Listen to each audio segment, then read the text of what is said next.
கர்த்தருடைய பரிசுத்தமுள்ள நாமத்திற்கு ஸ்தோத்திரம். இன்றைய நாளின் கர்த்தருடைய வார்த்தையாக லூக்கா எழுதின சுவிசேஷம் 12வது அதிகாரம் 34வது வசனம்.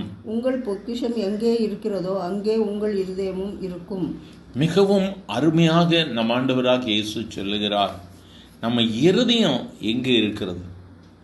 பொக்கிஷம் எது? இன்னைக்கு நம்முடைய பொக்கிஷம் எதுங்க? இயேசுதான் என்னுடைய பொக்கிஷம், வேதம்தான் என்னுடைய பொக்கிஷம் என்று சொல்லுவோமானால் நம்ம இருதயம் அங்கே இருக்கும். இல்லை என்னுடைய பொக்கிஷம் பேங்க்கில் இருக்கிற பணத்துக்கு மேலே இருக்குது, இல்லை நான் சம்பாதிக்கிற சம்பாத்தியத்தில் இருக்குன்னு சொல்லி நினைப்போமானால் நம்ம இருதயம் அங்கே தான் இருக்கும். நம்ம இருதயம் எதில் இருக்கணும்?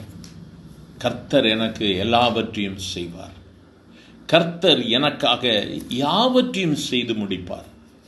இந்த நம்பிக்கை தாங்க நமக்கு பொக்கிஷம், அதுதான் நமக்கு பேங்க், அதுதான் நம்ம டெபாசிட். நிறைய பேர் சொல்லுவாங்க, நான் சந்ததிக்காக சேர்த்து வச்சிருக்கிறேன்.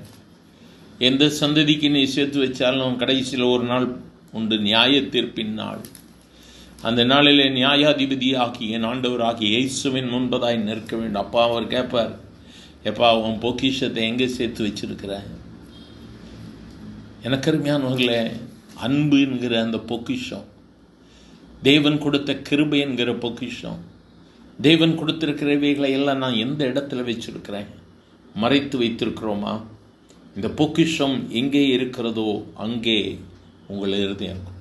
அன்பும் தேவனுடைய கிருபையும் தேவனுடைய வார்த்தையும் நம்முடைய இருதயத்தில் இருக்கும்போது நாம் அவரோடு கூட ஒருங்கிணைகிறவர்களாக இருக்கிறோம். வேதம் சொல்லுகிறது, அநேக காரியங்களை கவலைப்படுகிறதுனால் உங்களில் எவன் தன் சரீர அளவோடு ஒரு முளத்தை கூட்டுவான்?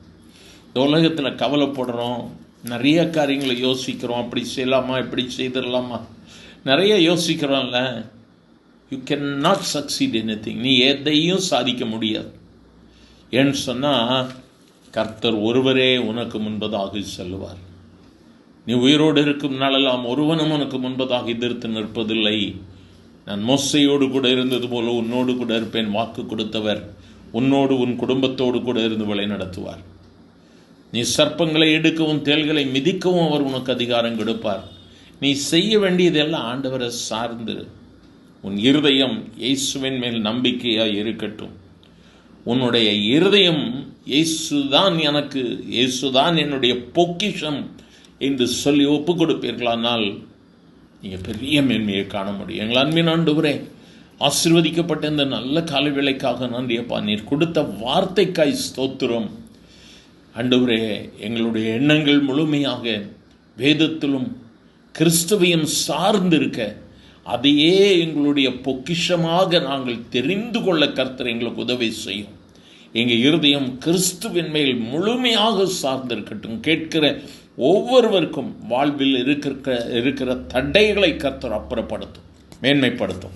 இயேசுவின் நாமத்தில் பிதாவே, ஆமேன், ஆமேன்.